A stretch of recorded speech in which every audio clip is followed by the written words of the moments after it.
I saw you over there, man. You kind of animated. You ready? You gonna roll with it? Are you ready for this question? Listen, I'm just telling you. Listen, let's first start off that I agree with everything you're saying, bro.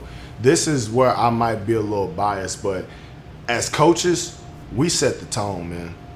I'm gonna keep this a band. Like, I understand that these players, and this from a strength coach standpoint, but when you come into my weight room or when you come into our weight room, go back to my guy when controlling the environment, okay? No cell phones, attention to detail. Everybody looks the same. T-shirt, socks, shorts, everything. Let's start with appearance. Because first and foremost, if you're coming into the weight room and I see that everybody has white socks, but one guy got black, you're not a part of the team. You're trying to be the outside guy. You're trying to be the oddball guy. Coach, is it that big of a deal? I don't know. It's being 4th and 1. No, it's definitely a big deal. Is it a big deal? 4th and 1, but you false start, and then now we got to go. Okay, yeah, it's a big deal. So first, let's talk about setting the tone as coaches, because we oftentimes say, this generation, boom, boom, boom. I get that. But one thing that I will not do is let this generation control me as a coach. Careful of the company I keep. Well, I'm just trying to own a couple companies and be everything that they said I would. I'm doing things that they said I could. I just gotta make them see. 1 time for the underdog, 2 times for the struggle, 3 times for the pain, 1 time for the underdog. We the one that got the power when it's time to make a change. 1 time for the underdog, yeah. 1 time for the underdog, yeah. 1 time for the underdog, yeah. 1 time for the underdog.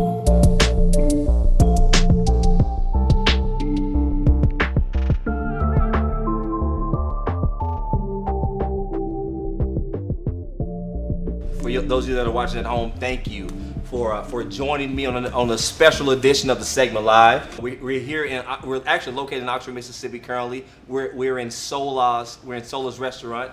The managing owner. Special thanks to Erica Light for giving us this beautiful space with this beautiful aesthetic. I have here with me a few special gentlemen from all across the freaking Southeast. Over here we got my guy. We have Daniel Johnson. Daniel Johnson is at La Tech. La Tech. Go Dogs. Got Cody Hughes. Cody Hughes from Alabama, Huntsville, Alabama. Right. We have my guy here, Zach Williams. Zach Williams. He's the assistant D-line coach at the University of Texas, and also the former Ole Miss Rebel for you guys watching at home. Former Ole Miss Rebel, Armani Linton, Mississippi native. Armani Linton, who's currently at East Mississippi coaching. What's up, guys? Thanks for joining this segment live on tonight's special edition. We are here. We're here to essentially just give you guys a look into the sports landscape, from the strength and conditioning world to from players to teams and just the whole nine, coaching, etc. And I want to start tonight off with just asking a simple question. Everything is open to the floor. I want to start tonight off with we're going to start with my guy Armani here. Armani, he's one of the newest coaches at East Mississippi Community College. Yes, so Armani, man, let the people know a little bit about when you start, when you start there and your adjustments. So I started at East Mississippi probably about a month ago. I'm currently coaching the secondary, safeties in particular. It really wasn't a big adjustment, because the biggest thing is that I've always believed that it's just like if you love what you do and you love your job and everything, it's not work, And so right now, what I can honestly say is, I don't work every day, I get an opportunity to go coach a special group of guys who love the game of football, who want to get out of junior college football and want to go on to, prestigious universities. So, it hasn't really been a big adjustment just because of they have the same fire and passion that I do have, for the sport myself. Listen, thank you for that. Number one, thank you for that. And the next question is going to go for the entire group. What are the benefits, fellas, for what the benefits for the 4-2-4 system and the 2-4-2 system for the people at home that are watching right now? Meaning, if the 4-2-4 system are the student athletes that start college at a 4-year college institution and then go to a JUCO and back to a 4-year institution and vice versa. So whoever wants to answer first, like what are the benefits for that, Cody? You know, in Alabama, where I'm from, we don't have junior college football. In Mississippi, you do. I got 2 guys sitting next to me that both play junior college football, and I coach a lot of high school kids that are weighing that decision. You know, whether we're going to go junior college or maybe I take my chance at a smaller school like a North Alabama or a Jacksonville State and show out. And then with this new transfer portal, I can transfer once out and show out and get the opportunity. But I can't speak on that with these guys that play JUCO. I want to hear from Daniel and from Zach on their experiences and the pros and cons of what they got from that. I'll just say I was a 2-4, so I went JUCO first. You know, coming out of high school, just had, you know, your FCS, your SWAC schools, D2 or so, and then, you know, majority of the junior colleges in Mississippi, if I'm not mistaken, like 14 of them. So I had at least half of those. So I had my picks, and me and Fred discussed earlier, like, you know, and I coach high school ball in Alabama as well, you know, and not having JUCO ball there, it kind of hurt some of those kids because there's some really, really good athletes.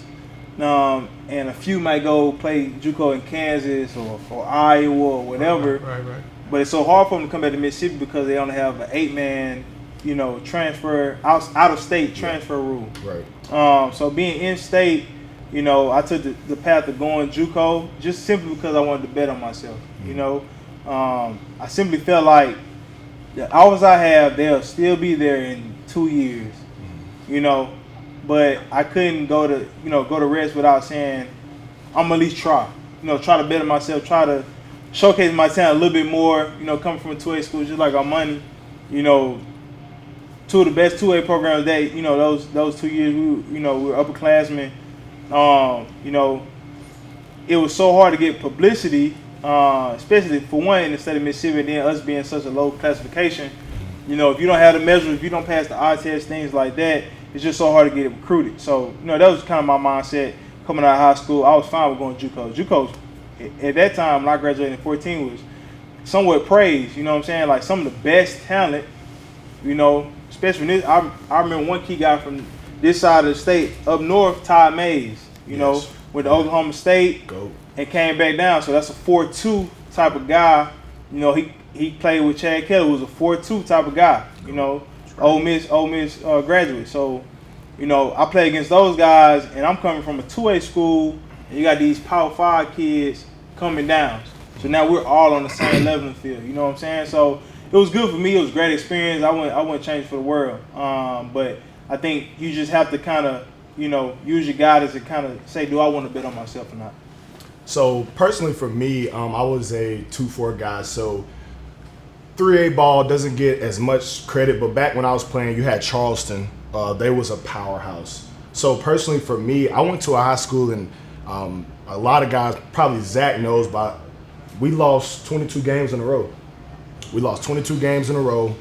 I had no chance, and everybody was like, you have no shot of going to play college ball. Even my family sometimes, often, they believed in me, but they was like, dude, like, I had the grades. That wasn't an issue, but like Zach said, like I betted on myself, and the deal is I only had 2 offers. I had Holmes Community College and I had Itawamba Community College.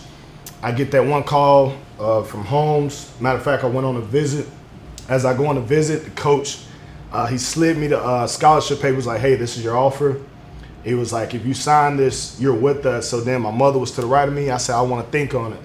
And as I thought on it, I said, I want to wait. And he was like, all right, that's fine. And so then Itawamba called at 11:58, January 18th, 2014. They called me, and I'll never forget that day. I'll never forget that day. I'm dead. Like, I'm dead serious. I'll never forget that day because when Coach Sean Cannon, who's still the head coach there, he took a shot on me. And the thing is, when I went into junior college, I'm going against guys Knoxville, Starkville, West Point. If you want to talk about other town, Oak Grove, like I'm competing with guys that were at 4 to 6A schools. And so when I went to junior college, Itawamba Community College, it was such a great experience because I knew I was undersized, but I feel like what a lot of kids nowadays with TikTok and etc. Like you get so much of the outside skirts of you're D1, D1, D1, D1, D1. Honestly, as soon as I got done playing with ICC, and the thing about junior college, you get a head start because you can graduate in a year and a half. Zach and I both graduated both in December. I remember when he was going off to UAB when they were both about to rebuild their program, and I was transferring off to Delta State. So I go off to a D2 school, prestigious college in Mississippi from a Division II, even just from a Mississippi standpoint, because they're the only school in Mississippi that has a national championship back in 2000. So going to that school meant a lot, but just due to me, honestly, due to that relationship and just due to me not seeing things through back my junior year, I transferred to a smaller school. So I go to Faulkner University, an NAIA school in Montgomery, Alabama in 2017. And that was some of the best ball ever. Best ball ever. Like, I met some of my guys that I'm most likely probably going to have at my wedding. And I think what people don't understand is no matter where you go, there's always talent.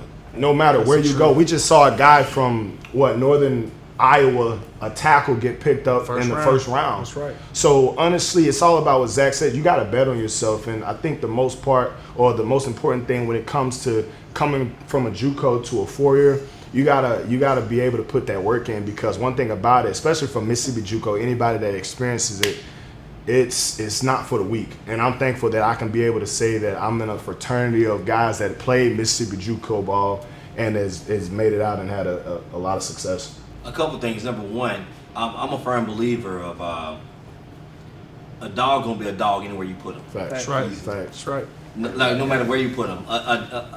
Whether it's Alabama or one of the smallest D1s in the country, if you soft, it's gonna show. If you're a dog, it's gonna show, and you're gonna get seen. And you're gonna get seen at the highest level by the professionals. Absolutely. That's number one. Number two, I want to know, and any of you guys feel free to answer this. I want to know, like, how did y'all feel, kind of being like from a 1A, 2A, 3A from Mississippi? I loved it. Going against like someone that's in like 4A in Texas. I loved it. Like, you know what I mean? Yeah, talk about that. Well, I loved it. Well, I had the opportunity, as a matter of fact, I'm not going to say I had the opportunity. I was blessed with the opportunity to come from a 2A high school in Mississippi to, sign straight to an SEC school, and so I go from playing 2A football in Mississippi to coming to the best of the best. Where in 2013 Ole Miss had a top 3 signing class. 2014 they had a top 5 signing class. 2015 we had a top 5 signing class as well. So I go from essentially playing with what many consider to be the bottom of the barrel when it comes to the state of Mississippi. Mm-hmm. There's 1A and 2A, which once again we're very competitive down at that level. But I go from that to playing in the SEC. But it goes to say, just like you said, a dog's gonna be a dog. That's right. You can put a group of guys right here, and you tell them, hey, if you go get this, then you're going to get $1 million. I promise you, it doesn't matter what background they come from. They're going to give their all. Somebody's going to shine. Armani, how many guys did you play with that was that 5A, 6A that turned out not to be a dog? Many. Exactly. I played with them and I played against them as well. That's right. And so it goes to show that it doesn't matter where you come from. That's right. It doesn't matter, what size school, whether it be junior college, whether it be, a 2A, 1A high school, it matters of, what you have in your heart, what your ultimate goal is, because at the end of the day, what you tell yourself every single day is what's going to be true. Mm-hmm. I'm a firm believer of that. I tell myself every day when I wake up, hey, you're going to be a millionaire, you're going to be a millionaire, you're going to be a millionaire. One of these days, I'm going to be a millionaire. Right. Just because of the simple fact of I'm speaking into an existence, and then I'm also working that way. And so what I've learned, as a junior college, football coach is these junior college guys, they work a little bit harder just because they have to get everything out of the mud. Have chip on their shoulder, man. They have a chip on their shoulder. So, you know, they look at me, they're just like, hey, you're a guy that played at a, you know, a major university, especially in the SEC. How do I get there? What do I need to do? Like, oh, okay, coach, like you need to do this.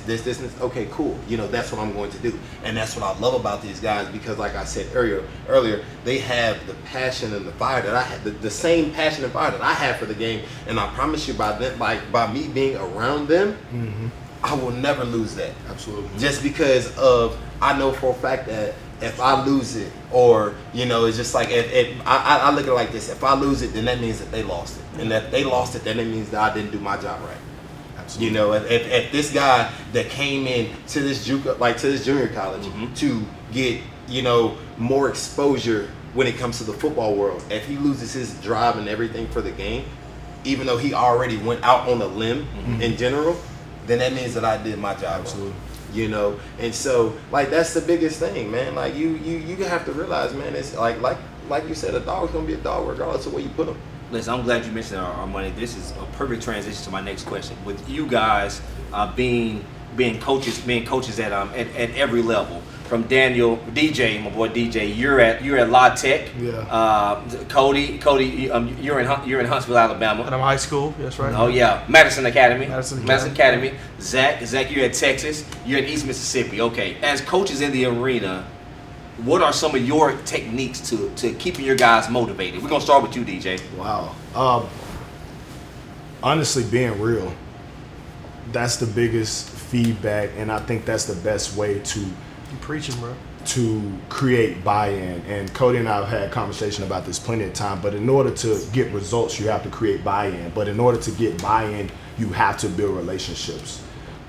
Earlier today, I'm dealing with player evaluations. Take you guys on a little trip today. I'm dealing with player evaluation. I talked to Zach about it. So talking with guys, telling them what I'm proud of them about, telling them what they need to improve on. And eye contact is the main deal of how you talk to a man. And I learned that through the game of football, because that's how I can feel you. And guys can understand, wait, coach, so you're saying I need to do this? Coach, you saying I need to do that? And I'm looking at them like, yes, you need to do that, because we're building that relationship. But if I'm looking at them like, yeah, man, pull my phone out, yeah, you need to do this, boom, boom, boom, they don't feel like I have their best interests. So the thing is, how I motivate my guys, I keep it real. And to go on a like a far end, relate to your players in terms of what are their likes, because I'm done playing ball. Like I know I'm done playing ball. Like going to the league was never my dream, and I'm okay with that. But how I kind of build that relationship with my guys, I love music. Sometimes I love fashion. You know what I'm saying? Some guys may have the new J's on or something like that, and I might know what type of J's that they may have on. And they like, wow, coach, you took the time out of my day to see what I got on my feet. But some coaches, you gotta really, honestly, and I don't want to go on a hot take right now because we'll have a moment, but it's important to know your audience. You got some kids that like fashion. You like some kids that like farming. You like some kids that like fishing. You like some kids that like golfing. But are you taking the time out as a coach to learn those things? Because one thing about it as a coach, we put in long hours. Like we put in long hours day in and day out. And I think the most important, I've been at La Tech for going on 4.5 months. And there's times where I've had young men come to my office to cry when I was about to leave. There were guys that would tell me about relationships or anything like that. And I look at myself in the mirror, I'm like, you took the time out your day to speak to me about something personal, or you came to me, coach, you're the only person I came to talk about this situation, boom, boom, boom. That does something to me, and that motivates me. I need to go and touch somebody else. I need to go touch somebody else and see how I can cultivate them or how I can inspire them, because the thing is, like, we inspire each other. Like my players, they inspire me so much. Like I might be at a Conference USA, NAIA, it doesn't even matter. But it's all about being real with the guys, because one thing about a football player, matter of fact, an athlete, period, they see the real and they see the fake in coaches. Day in, day out. And I'm a strength coach. I spend the most time with players. We spend the most time with players. Do you know how many times that they'll come up to me and be like, man, coach, so-and-so, man, you just don't be understanding. Whoa. And I'm like, look, man, I'm going to be biased and I'm going to be with the coach side. But then at the same time, I'm going to pay attention and look and be like, let me see what this guy's talking about. And then, not to throw nobody under the bus, you want to be able to pay attention, because then you be like, you know what, this is how you need to handle it. Because I'm seeing what you're seeing, but at the same time, I'm not about to throw nobody under the bus, or I'm not about to make it seem like he's the bad guy or you're the bad guy victimizing a guy. So I think that it's really important to be real, and alongside of being real, you need to build real relationships, okay? Build real relationships. That's what the whole point and the whole term of relationships is about, is being real while you're trying to be relatable with the guy. Look how you brought that full circle. Cody, let's go. Your environment is everything. Facts. You want to talk about farming, and how the crop, the environment that the crop sits in, what it gets fed, and how it grows, and the patience and how the farmer nurtures that plant. We are that as coaches, and we have to understand that. And you hit on a great point. Is how we're strength coaches. Me and Daniel are strength coaches. We've got sport coaches here, and it's the same. It's one and the same. How do we create an environment where a kid can be themselves but be challenged at the same time? I preach to my kids every day, guys. They need two attributes. They need the humility to be checked every day, and they need the courage to check somebody else, because we both have the standard and we both have the same goal.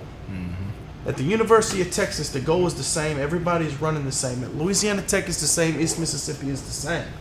Can we have the courage to check each other when we fall? Can we be humble enough to be checked? And that's from a peer-to-peer standpoint. That's a player-to-player, coach-to-coach, coach-to-player, player-to-coach. That's culture. That's environment. What can we do to cultivate that? And can we get our egos out the way, guys? Facts. Can we get our egos out the way?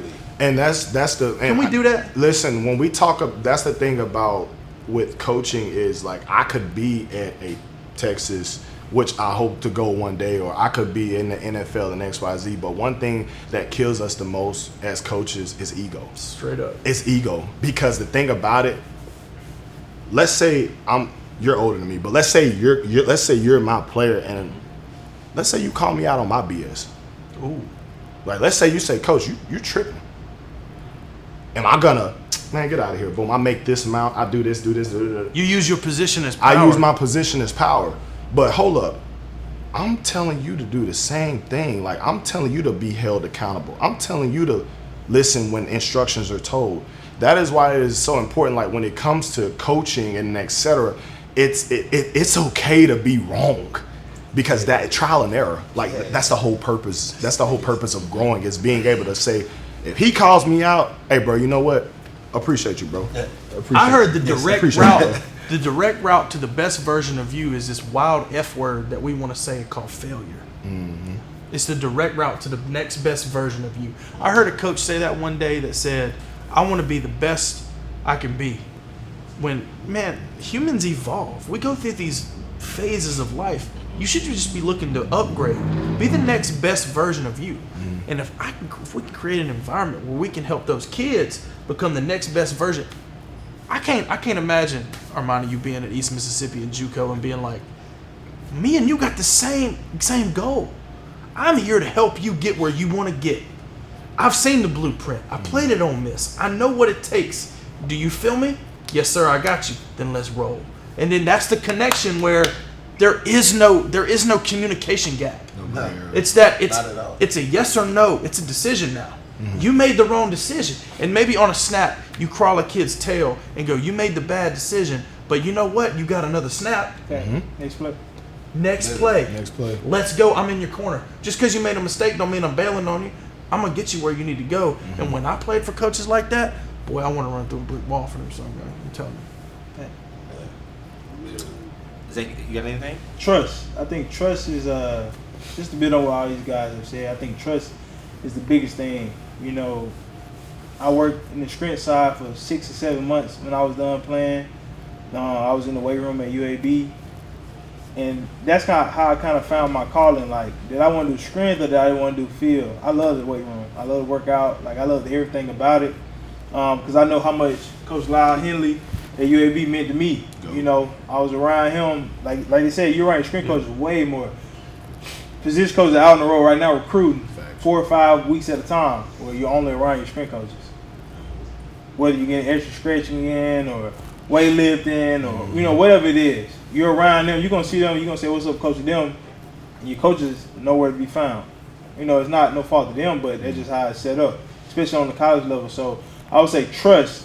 You know, I trusted Coach Lyle with everything he said in the weight room. If he said, "Hey, we finna go run up this hill for a mile," I'm like, "Well, shoot, that must be the way to get it." Yeah. You know, he has to prove. Go ahead. That took humility on your part to Right. trust that, and trust is a two-way street, guys, and you can burn it on either end.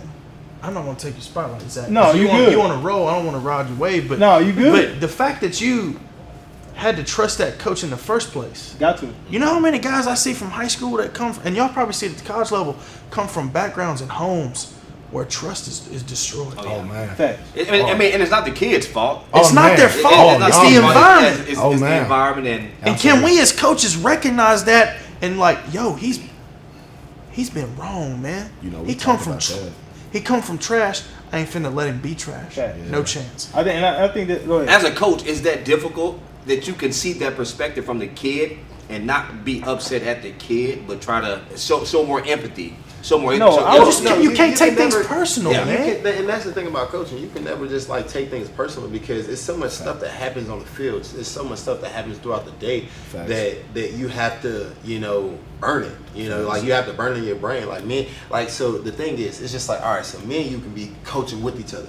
We can have a disagreement on the field. You know, I may have called this call and he thought that I should have called something else. Well, the thing is, once we walk off that field, that is done. It's done. You know, at the end of the day, it's just hey, good game. That's it. Done. You know, hey, good game. Let's find a way to be better next week. Yeah.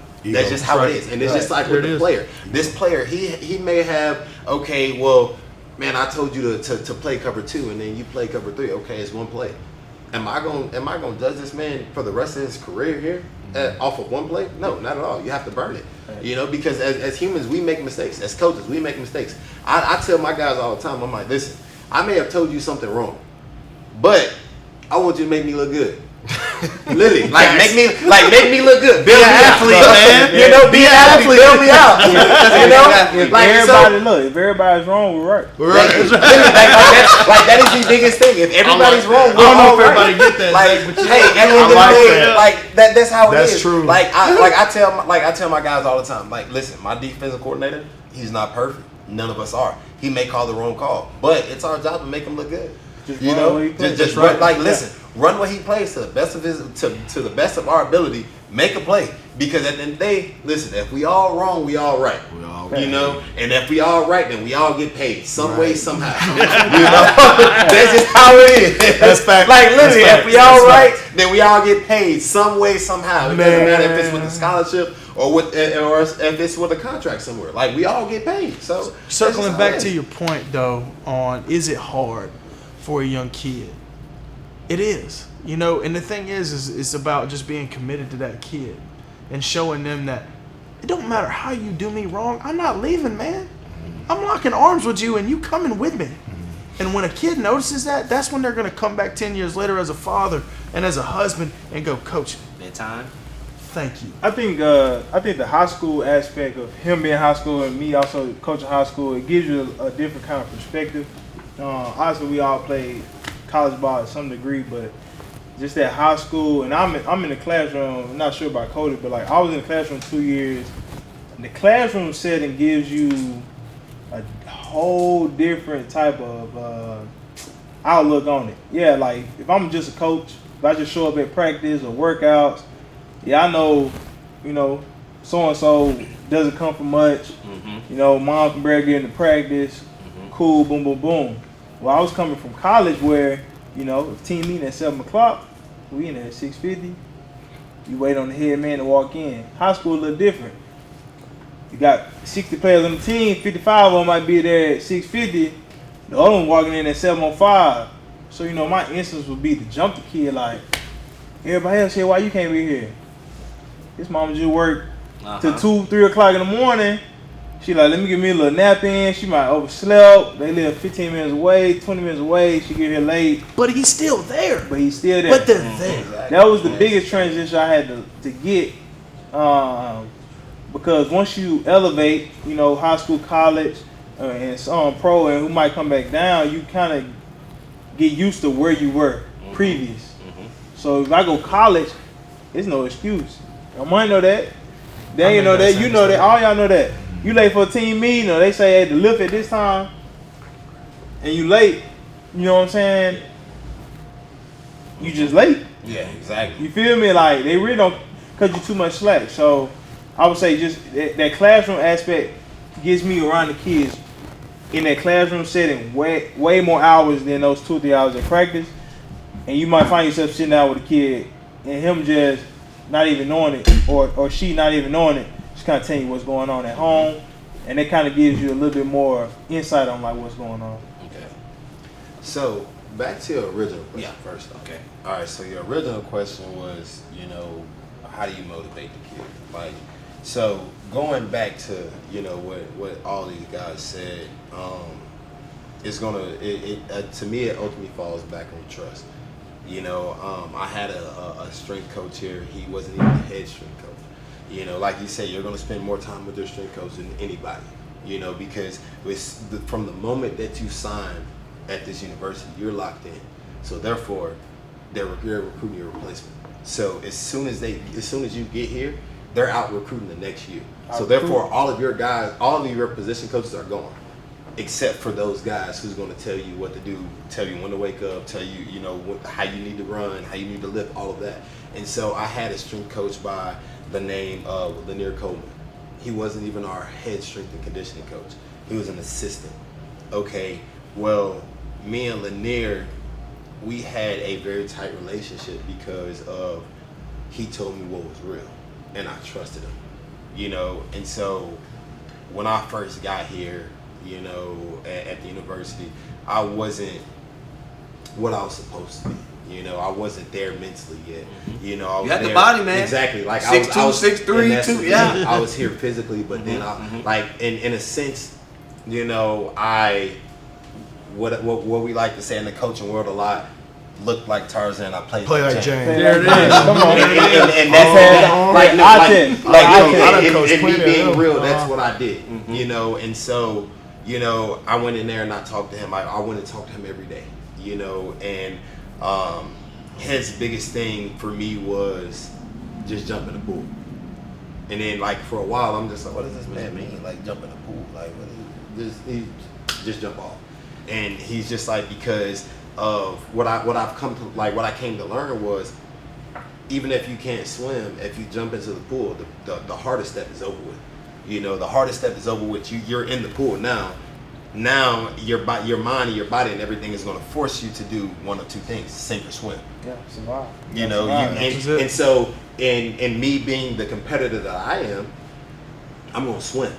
You know, I'm not going to sink. I'm not going to, and you know, it made me trust him because regardless of what I did at practice, regardless of what I did in the game and everything, it all came back around full circle for me. Hey, jump in the pool. It doesn't matter. You know, it's just like, hey, you know, I made a big hit in the game. Hey, you did good. But, you know, this is what you messed up on.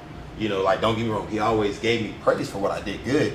But he always kept me humble because it's just like I can go out, have 10 tackles in a game, you know, but I had 2 missed tackles. Right. So then I should have had 12. Which could be critical. Exactly. So how do you eliminate those 2 missed tackles? Yeah. Growth mindset. Exactly. And so that's what he meant, and that was his biggest thing for me. And so that's what kept me motivated was those talks that I used to have with him on Sundays. I'm just like, all right, game was yesterday. Time to go talk to Lanier. Hey, what we got, big dog? You know, like, what did we do? Like, what did you see out there? Because he's looking at everything. You know, it's his job to look at everything because of the simple fact of, you know, he's a coach. He's not looking at it from a position standpoint. He's looking at it from, okay, my guy's performing this way. How can I help him perform better? Right. You know, it's not as far as just like, no, his technique is going to be flawless because he has great position coaches. But as far as his body goes, all right, so now he knew, like, once he found out that it wasn't my body, the reason why I played like Jay, he found out that it was my mind. How do you build that steel box mindset? Boom. And that was the next step. Oh, wow. Listen, this kind of leads to the next topic. We talked a little bit about this earlier. I mean, you guys kind of laugh with me for it. The social media landscape, social media world is running rampant right now. So the social media coaching versus the actual coaching, just in today's game. Just what are your thoughts on it? We'll start with you, Zach. We'll start with you on this one. So I go back, man. You know, I go back to my high school background, man, because I think that's where it starts. You know, you recruit the high school guys to build your college guys, and your college guys obviously, you know, are blessed to go to the next level. But, you know, coaching high school, you know, that's when like TikTok and everything kind of took off. So I'm kind of like, I tell you, like the transition from, you know, being a player and being used to structure and certain things, certain ways, and then now you're in authority. And like I said earlier, it's a little bit more lenient with high school guys because they don't always have the control of everything. Like, correct. I know with baby, you know, freshmen, when they come in, you know, you kind of give them that transition. Like, all right, we're going to walk you along. But after so long, you know, you're here now. You got to do this, you got to do that. You know, with high school, you got to kind of just keep scooching them, punch them a little bit. All right, come on. I know it ain't your fault, but, you know, I got to start trying to teach you this lesson. But with social media, you got to kind of go with the wave. You know, like, it's a different brand of kids. Like, I'm only 26. I graduated at 14, which is young. Correct. But these are a whole different generation of kids. You know, different style of ball when they had to step onto the varsity field in 9th grade compared to when I had to step onto the field. You know what I'm saying? Like, it's a different type of mindset. It's more so I'm a flash. Mm-hmm. You know, in my mindset, when I stepped on my first varsity practice, like, don't get embarrassed. Like, right, survive. Hey, let's go ahead. Right. It's they don't look at them like I know like spring practice is approaching for high school, you know, high schools across the nation now. When I remember my 6th grade year going to junior high spring practice, and I remember my first high school spring. I just remember the mindset like when it got January, the older upperclassmen were like, yeah, like spring finna come. Oklahoma drill. That's all they wanted to do. I was more terrified for my high school spring than I was for my first high college. school spring, hands down, was more fearful than college. Oh my. Hands down. Not easy. Because you had guys that you watch on Fridays when you were in elementary, junior high, like I wouldn't be like them. You like, oh, they my teammate now. They like they don't care. And this what it was a dog eat dog world, you feel me? So like I'm going from like, all right, bro. Me and my boy, we out in 9th grade, like, hey, let's go, guys. Like we motivate each other, like, I got your back, you got my back. It was kind of like we were divided, but we weren't. And I thank them for doing that because once they left, guess what I was doing? Smack. Young guys, like this is the intensity we coming with. It was building a culture. It was building a culture. You feel me? It was building a culture. And I say all that to say, kids now approach the spring like, oh, it's just spring ball. Man, when we came back off Christmas break, we like, who all coming out football? Had to get ready. Ready. Had to get Like, ready. You got new guys like, I'm gonna try football. Yeah. They go ahead and get him. They go ahead and get him. Yeah. You know what I'm saying? It's different now, bro. And I think social media has a part in that because everybody see, you know, kids have a false impression, man. Like, oh, I'm just as good as him. Now, should I say you should lack confidence? No. Be confident in yourself, but also be real with yourself too, though. Like, know this person is maybe more gifted than you, athletically, or maybe they work harder than you. You didn't see what they did. You just see them getting the glam and glory right now. You know what I'm saying? You see 60-second clips of what they did. Come on, you feel? How long did they actually do it? Right. You know, what did they go through to get to that 60? How long does a play last on defense? On offense? What, 4 seconds? 6 seconds. 6 seconds. Okay, yes. Okay, 6 seconds. But at the same time, you got these guys going out here like, oh, let me get this. Like, oh, all right, you rolling. Like, no. Right. No, at the end of the day, I don't look at it that way. You know, I look at it like this. Like, okay, you gonna catch you may catch me in action, but I'm not going to make sure that you're rolling beforehand because I'm not going to stop my work for anybody because my ultimate goal is to not be TikTok famous. My ultimate goal is to not be, Instagram famous, Twitter famous. My ultimate goal is to be a household name because of I'm performing on Sundays and Mondays and Thursdays. Literally, that is my ultimate goal. And so if fame comes with that after the fact, yeah, of course. But, I don't want, so this culture, this day and age, it really bothers me because of, I have guys today, on my team currently who, they want to pull their phones out for everything. Everything. When, they want to see them working. When like you said, this football fraternity, a bunch of the stuff that we do is sacred. As a coach, how do you adjust to that though? No, you how do I adjust? No, listen. How do I adjust? There's really no adjustment to it. It's just like, because regardless of if you have a phone out or not, I'm going to coach the way that I coach. I'm going to continue to make you the dog that I think that you can be. And if you feel like, literally, it's like, if you feel like social media is going to get you to that, you better get right before you get left. That is my thing. Get right before you get left, because if I see that you're more about, I got I gained 30 TikTok followers today. Don't worry about it. I know this guy that's looking at it like, hey, listen, my mom needs $30 because she need to pay her light bill. I need that guy, not the 30 TikTok follower guy. I need the $30 guy because he knows for a fact that, hey, I need to work like this, because when I get to the league, I know for a fact that mom's gonna be good, not off TikTok followers. Not that I have 1 million TikTok followers, because I have $1 million in the bank for her.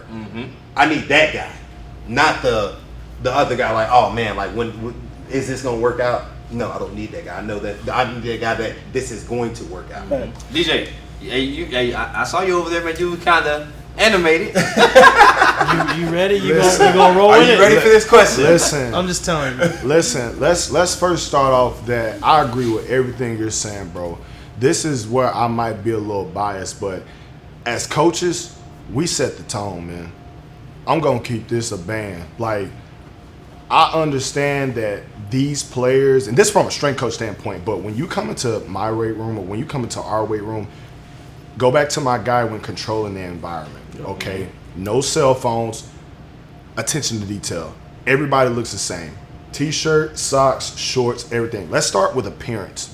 Because first and foremost, if you're coming into the weight room and I see that everybody has white socks, but one guy got black, you're not a part of the team. You're trying to be the outside guy. You're trying to be the oddball guy. Coach, is it that big of a deal? I don't know. It's being 4th and 1. No, it's definitely a big deal. Is it a big deal? 4th and 1, but you false start, and then now we got to go. Oh, okay, yeah, it's a big deal. So first, let's talk about setting the tone as coaches, because we oftentimes say, this generation, boom, boom, boom. I get that. But one thing that I will not do is let this generation control me as a coach, or my staff, or our program. Because the thing about it, they came to play for this program, not to be TikTok famous, not to be IG famous, okay? And I can go on a rant all day, but I want to make sure that I start small, because I think that what we tend to distract ourselves with is stuff that don't matter. Stuff that doesn't matter. And this is why it's so important for sport coaches and strength coaches to have their relationship, because if you're a sport coach and I'm a sport coach and I'm a strength coach, you're going to Austin, Texas, Louisiana, Georgia recruiting, and I'm with your D lineman all day. I'm gonna at least bring to your attention, hey, though it's optional, your guy only came 1 out of 5 days. Right. Yeah. But I was gonna ask you that. I was gonna ask you guys that. Like do coaches and strength coaches? Yes, listen, and I will piggyback on that. But that's the thing, because just like he said, we got guys at TikTok. You got a guy that posts on TikTok, man, I'm in the trenches working. But you was only here 1 day out of the 5. Exactly, but then out of that 1 day, he was late to it. And he skipped reps. So what I'm saying is, us coaches got to also hold ourselves accountable, because I can either, listen, for an example, we have optional, but we wanted to make it mandatory these next 2 days, because the month of May, it's all discretionary. Everybody knows that. Of course, it's discretionary. I see everything. As soon as I go out the field, this dude already starts sprinting. I said, whoa, what do you think you're doing? I can't run. I said, dude, you just got here. warm up, because if you pull a hammy and you're one of our starting safeties, if you pull a hammy when we already got one safety out, then that's my tell. So that's why I'm like, yo, bro, like that goes to cultivating. That goes to what we were talking about. Now, the social media coaching, because that was the original question that me and Cody about to let that chopper sing. This is what I'm gonna say. I'm gonna be honest. How you act in the real world. Shout out to Coach Allen Bishop. He always told me, my first day there, he told me, he said, look, social media is your live resume. So listen, for an example, this guy's been my best friend since the 8th grade. We met at a math camp, and he's been the same guy. Math camp. Same guy. Okay. At Ole Miss. He's been the same guy. Same guy. Swaggy, cool, goofy, quiet. Same guy. Love sports, Eagles fan. I know a lot about the guy. And on social media, he acts the same way. He'll post his drip, boom, boom, boom. But what a lot of social media coaches try to do, I don't know sport coaches, but a lot of social media strength coaches try to do is they try to sound smart. They try to sound a part of this wave that they're not. I don't care about being the smartest. Like I do care about it, but what am I trying to prove to you by showing you how smart I am? What am I trying to prove to you by starting an argument about you're wrong about this and about that? So with the social media coaching is it's a facade. It's not real. Because when it comes to that pressure, when you got 6 teams, over 100 athletes, or if you got one team, 80 athletes, and you got guys that buy into what you're saying and don't buy in what you're saying, social media ain't gonna help you. Not at all. Social media ain't gonna help you. So for me, bro, when it comes to the kids, dude, when we were playing ball, man, these coaches was like, man, my generation would never. But one thing I will say was social media wasn't popular when we were playing back in 2014, when we were playing back in ball. When I played East Mississippi, my first year, matter of fact, I played him my first year, my first college ball game. Colin. My first one, yeah. Listen, we're walking down the sideline jogging. I'm gonna eat you tonight. I'm like, real. Yeah. No cameras. Real. No cameras. That like nobody caught that. Last chance you didn't catch that. Yeah. East Mississippi whole starting O-linemen, guys that went to Texas A&M, Oklahoma, all Power 5. I'm on kickoff, I'm on punt, I run to their sideline, get your bleep, bleep, bleep over, you know what I'm saying? Like, and these dudes 6'6", going to the league. But the thing is, I respect that because I'm like, you know what? You got it, big dog. I'm like, I don't want no smoke. You got it. I don't want no smoke. But the thing is, like, I think that children, well, not children, but I think young men are afraid of competition and getting TikToked. All right, I'm gonna hold on because I got a lot to say. Hey, this guy, I'm telling y'all, like, this guy is the. Just listen, like, he's gonna say some stuff. Physically and metaphorically, and I'm gonna switch it up on you. You know what the biggest fear of every kid is? To get dunked on or get their shot blocked. Easy. Or get ran over. Right, or at football terms, get trucked. Right. Yes. So they avoid it at all costs. They avoid it at all costs. So that makes it harder on the coach to create an environment, to create failure in order to figure out the awareness and honesty of where you stand in this system. Mm-hmm. Just like DJ just said, you got it, dog. I know where I stand. Kids don't have an environment to admit that to themselves. That you know what, this. You know what drives me crazy being a high school coach, and I know Zach will relate to this. This whole D1 or bust mentality. Like, oh man, I heard a kid from man. All right, look, I heard a kid say, you know, I love that. You know, I want to offer from like Auburn or Alabama, or you know, but you know, I'll take an offer from. You know, I'll take an offer from Jacksonville State, but like but West Alabama, no. I said, boy, don't make me drag you down to West Alabama and see you get drug in the mud. Yeah. Like, literally. You ain't got a chance in the world to play with these dudes right now. You a little boy. They don't know though. They don't know. They're ignorant to the fact. Go that. South. But they see social Like, media. Look, man, I heard somebody say this the other day, and I don't want to take credit for this because it's a bar. I'm not gonna lie. Yeah, drop it. It said that, are you building substance and highlighting it on social media, right? Or are you just building on social media and highlighting your substance? Like, Let that marinate, Fred. You know what I mean by that? Let that marinate. That you don't have any real substance about you. That your quick highlight, 15-second real cool transition, fire audio, lighting, filter looks fire, but behind that wall, poof. Or are you that guy that's working in the trenches? Because here's the deal. Let's not make social media the enemy. Okay. Social media is getting dudes paid right Yes, now. And that's a good thing. That's a good thing. I love every single minute of that. That's right. So, like, the guys are getting paid, but if they're putting in that work and they're just, here's, like you said, my live resume, I am who I am, I'm real, and everything, you know, it's a testament in itself for DJ to brag on Zach that everything on his Instagram page is who he is. So when I meet Zach for the first time in my life today, and I looked at his Instagram page, guess what I saw? The same thing. Mediocre drip. And we got along. And we, This is light. He ain't got the briefcase. This is light, bro. Listen, this is light work. This is light work. Hey, but this is the crazy thing. To piggyback off what everybody else said, you know, I had a different set of parents too. I keep going back to my high school background because that's where it starts, bro. My parents, my mom, like, I think I made a Facebook page when I was 11, 12.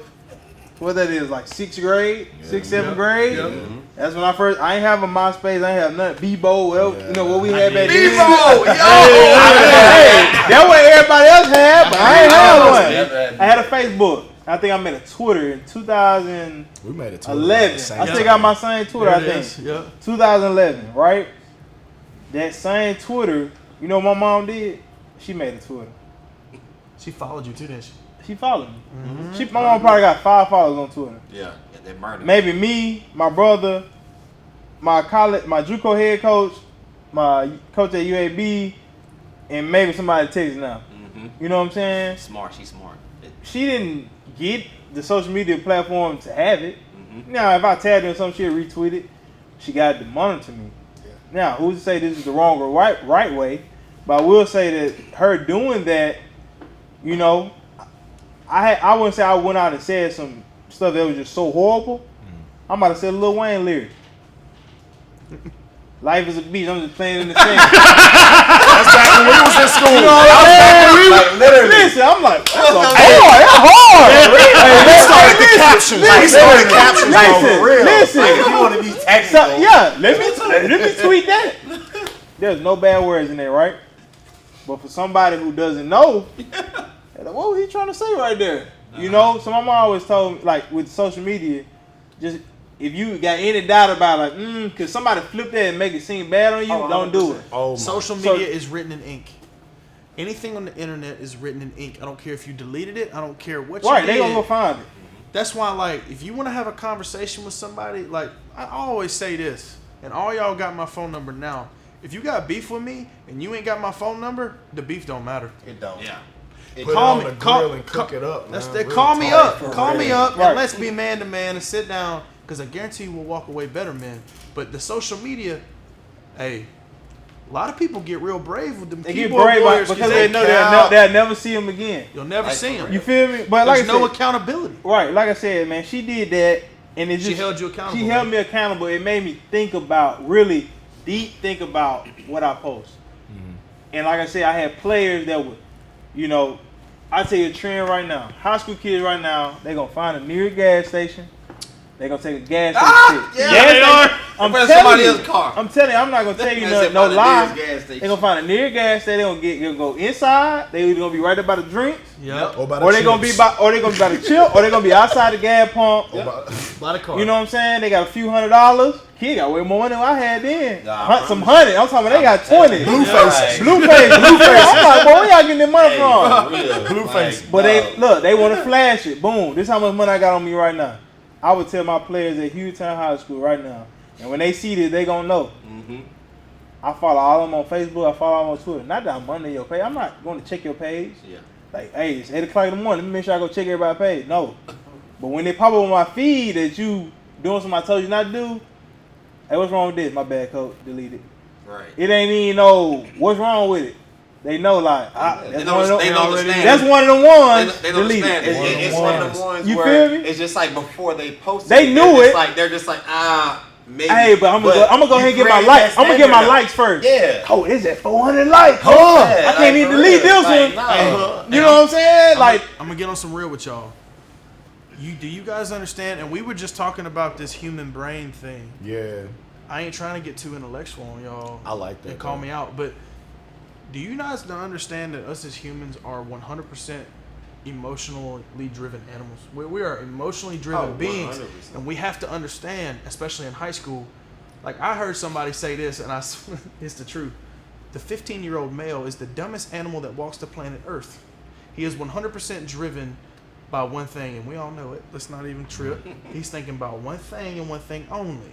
And when those kids make mistakes because of those emotional driven, decisions and things they make, we have to understand the development of the brain and the development that humans are making, that those mistakes are coming. You have to be prepared for the answer. Do not expect a 15-year-old kid to be perfect. Because there's some coaches that will be so cut and dry that, nope, you didn't make the cut. Get out. You're done. What did you do for that kid? Y'all heard Nick Saban talk about it not too long ago, talking about, if I cut this kid off the team, what do I do to help that man? Nothing. right. You know what I'm saying? And so it's like these kids get this social media image. And I heard somebody say this the other day. It was one of my coaches where I coach say, it's either I'm perfect and once I fall short, I quit. There is no process. There is no progress. There is no fight. There is no, I got knocked down a little bit, but I'm dusting off because I got somebody in my corner that believe in me and I'm going to fight back because I know I got that potential, and then I make it. But watch this. All right, so that goes right back into social media. All right, so when kids fail on the field, right, they automatically go into this shell because Defense of mechanism. exactly, it's a defense mechanism. But at the same time, the reason why they do that is because of when they go and post those 5 good clips on social media, everybody think that they're great. They're all like literally. So they're going to tell what happens is you sit there and tell the kid how bad they did, right? But then they're going to go to social media and then look at the paper clippings and they're going to say, oh my goodness, like this kid's great. Like this kid's this and this. But yet he didn't. But they don't know. Like he may have caught 10 balls, but he dropped 15. Right. They don't know. I think They will never know that because you only post because that's how it works. Because that's how a highlight reel works, right? I think a highlight reel works because of you post the good stuff. You only post the good stuff. Who wants? Man, yeah, I missed that tackle. No, I'm not gonna post that missed tackle. I'm gonna post. I'm gonna post the guy that I just made fumble. Let's just be real. I think even to cap the whole social media question off, and you can attest to it, like especially at the higher level. We blame social media, but it's the fans, though, bro. It's in high school too, but more so in college, the fans. It's because universities and Listen, fellas. Let's pause real quick. We love the fans. AJ Brown just signed a 4-year, $100 million deal with the Eagles. 57 million guaranteed. Hey, 57 M's guaranteed. Wait. Let's just be real. As a matter of fact, go ahead and get a close up on this real quick. Let's just be real. All right. That's an Ole Miss product. Mississippi boy. Oxford, Mississippi. As a matter of fact, from Starkville, Mississippi to Oxford, Mississippi. Here you go. Let's just be. And This is the thing that it's nothing about Mississippi State whatsoever. Which it is what it is. They're the other school. But let's just be real. What it is he's going to show that you can make it out regardless of who you are. Facts. You look at guys like, all right, just once again, I'm going to name Ole Miss guys. I'm sorry. It is what it is because that's who I know. That's who I follow. Those are my guys. And, they're my brothers forever. You have two 2A guys from the state of Mississippi, South Mississippi, at that. 2A South. That literally, AJ and CJ, Alvin Moore, Calvin Moore, they're twins. They play in the NFL right now. One plays for the Titans and the other plays for the Detroit Lions. One of them just became one of them was a captain for the Texans. Okay, so that lets you know, regardless of who you are, you can make it out. Okay, well, you have those two guys, South Mississippi boys. Okay, you want to come back up here to Northeast Mississippi, you have DK Metcalf, the specimen that he is. Let's just be real. Everybody knows it. You can't hide it.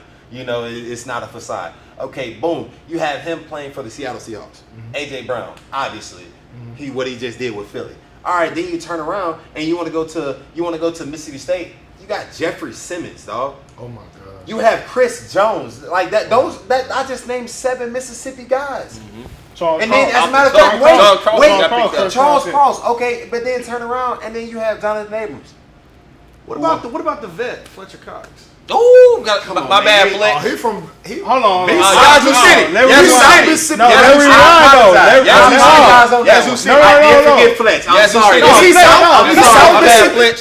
Fletch, Yazoo. Someone said That's that, my Yazoo. bad. I'm City. sorry, But no, Fletch. That's on me. They're right off He's a 55. vet. Yes. He's been doing I'm gonna say As a matter of fact, hold on, wait, real quick. When I go back to Jeffrey, all right, hey, Jeffrey and the twins, hey, shout out to the bros. I'm sorry, to the Qs, man. But I just had to let that be known. He just answered one of your questions that you're gonna ask later on from me. No, So more I'ma freaky say jab. Okay, more freaky jab. Yes. Boom. Hey, Also, guys, shout out to the OGs. You know, we talking about the guys right here. You know, he was talking about Ole Miss specifically, but the OGs like Marcus Mann, a part of the 1996, right? So part of the 1996 NBA 316, NBA man. class There it is. from South League.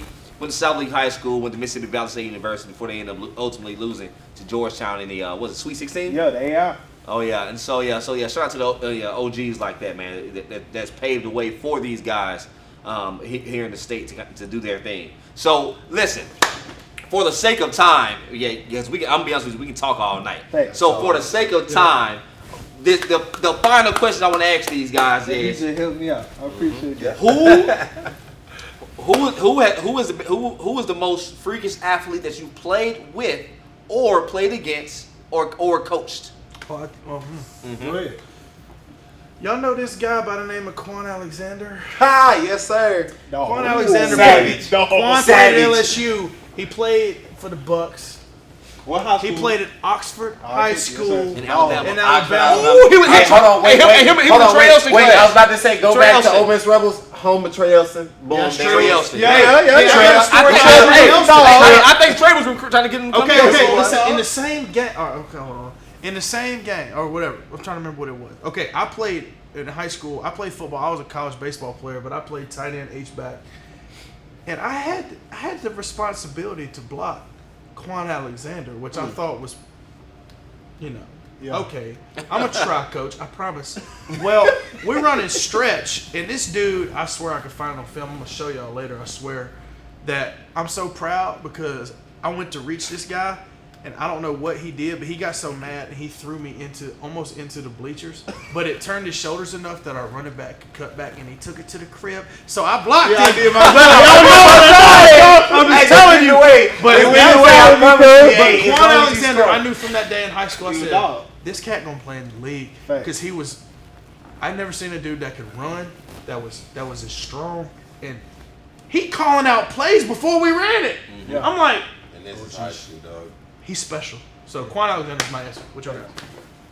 Go to Zach, because I got a list. I have a list. Come on, DJ, you got it. I'm gonna save mine for last. I'm gonna go last. Damn, man. I mean, I played a lot. I played small ball, so junior college, D2. So I wouldn't say freakish athlete. I played a lot of good athletes. I didn't start experiencing freakish athletes until I became an intern at Mississippi State, 2018, where they signed 3 first rounders. So I would definitely, honestly, between Jeffrey Simmons or Willie Gay, those were the Willie. two. I would say. Can't go wrong with them two. I would say either Jeffrey Simmons or Willie Gay, and mainly because Willie Gay's in my conversation. I saw him 2 weekends ago, and I was like, "Hey, you remember when I was an intern and you told me I was going to be the number one linebacker out the SEC?" He said, "I think about that stuff every day," and here he goes. He ran like a 4.4, 4.3, 4.4, and he's like at 2. He wasn't on my list, but I would say my honorable mention though. I ain't gonna lie, like could we add like watch like who we like? Could we add like somebody that we watched in college in terms of like? Yeah. I ain't gonna lie, when I was a freshman, I ain't gonna lie, Todd Mays was real. Todd Mays was a dog. Todd Mays, Mississippi. Even Shout out to him. ooh, that boy was a dog. Savage. Armani? Yeah, I'll say Todd Mays. Man, I have a list. You know? Give me a top three. Yeah, I'm gonna go Top. through. Yeah, Give me that's a what top. So I'm going to have to go with Robert Crumdici, obviously. Of course. Laramie Tunzel. Easy. And bro, it's crazy because of with that, I can go Evan Ingram and DK Metcalf. I was gonna say I Evan think Ingram that's the too. top. I Yeah, they might as well was just because throw both in. he's not a tight that's end, the bro. thing. And that's the thing, you know. So not a tight end. my very first practice at Ole Miss, I'm blitzing off the edge at safety, and I just so happened to fall on Laramie Tunzel's side. It was probably one of the worst mistakes I made as a freshman. Was he a freshman or something? Oh no!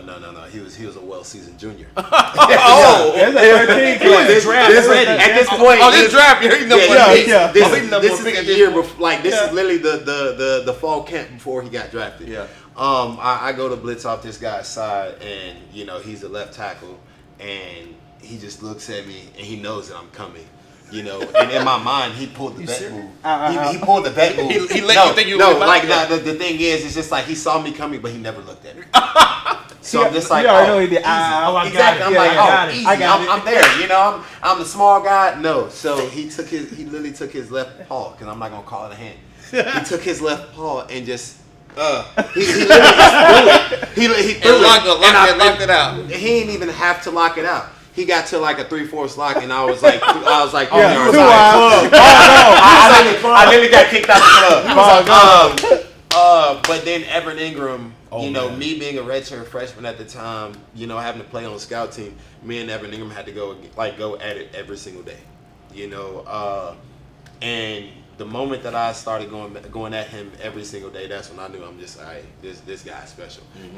He's not your regular tight end. This guy, he's fast, he can catch, he can block. 6'3"? Like, what was his height?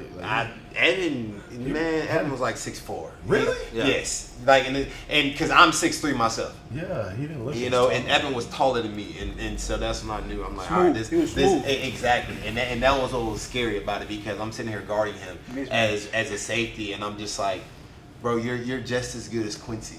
On the outside. Yeah. And Quincy's Quincy's a slot receiver. Speaking of, Evan ran a 4.3, exactly. didn't he? And that's what was scary about. He's like 240. And he's a tight end. And so I talked to my cousin. He's a special teams coordinator for the Giants. Shout out T-Mac. But he tells me all the time. He's just like, man, yeah, Evan's my guy. Dude is unreal. He's one of the hardest workers. And that's what actually sets him aside from a lot of guys. That bro, he works just as hard as anybody that's out there. For reference, Evan just signed with the Jacksonville Jaguars. Yes, I saw that. Yeah. Yes, that's crazy. That's as a well. fact. He's very underrated as a tight end right now. But he was a very hard worker, man, and that's when I knew that guy was special. And he literally he made me. As a matter of fact, I was going into earlier, he was one of the guys who made me, dive into the pool. He made me jump off. And so going against him today, easy.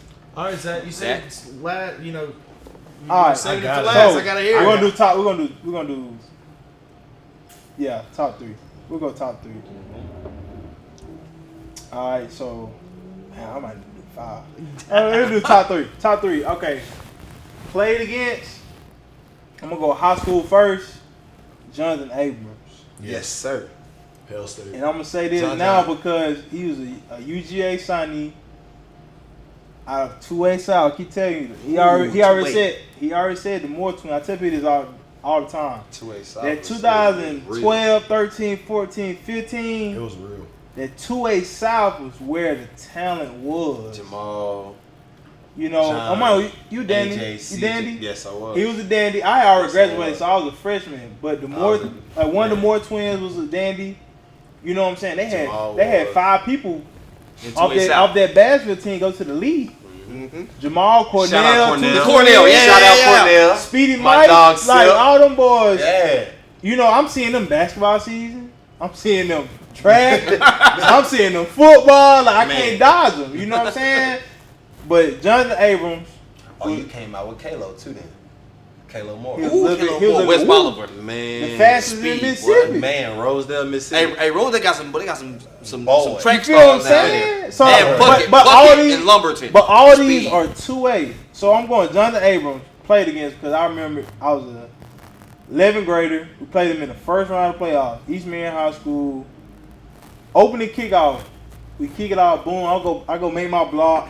I'm like, yeah, we done schemed them up. We can take the opening kickoff to the crib. I think he might have kicked the ball too. He kicked it.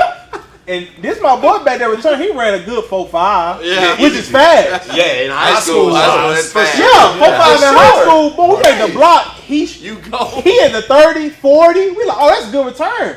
We think he finna go sideline, bro. Jonathan come out of nowhere.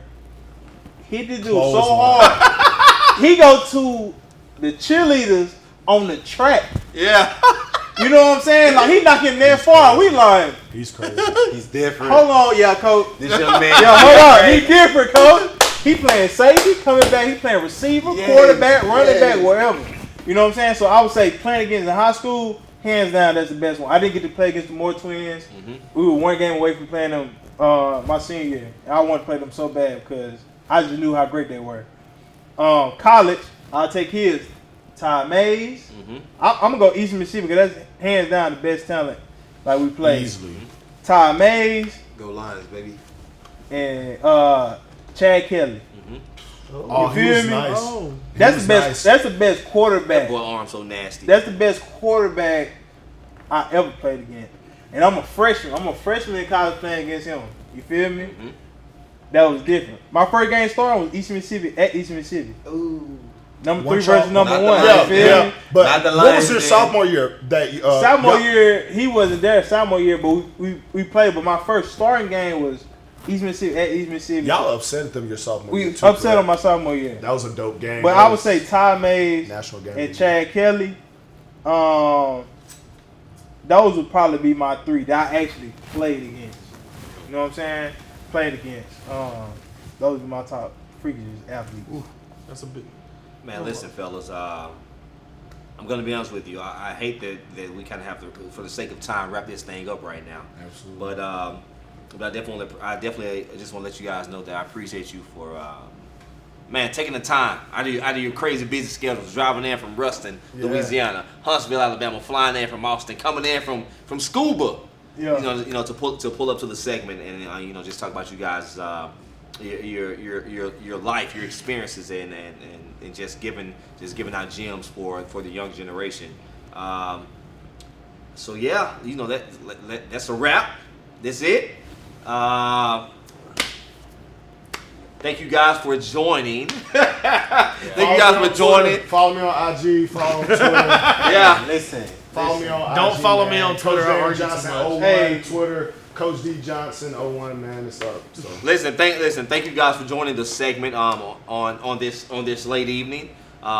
This episode is going to be phenomenal. It's going to be out soon. Going viral. And feel free to follow, like, subscribe to the YouTube, the segment Everything, live. It's going crazy. Until next time, people. What my mind holds, I'm obviously Peace. careful of the company I keep. When I'm just trying to own a couple companies and be everything that they said I would. I'm doing things that they said I could.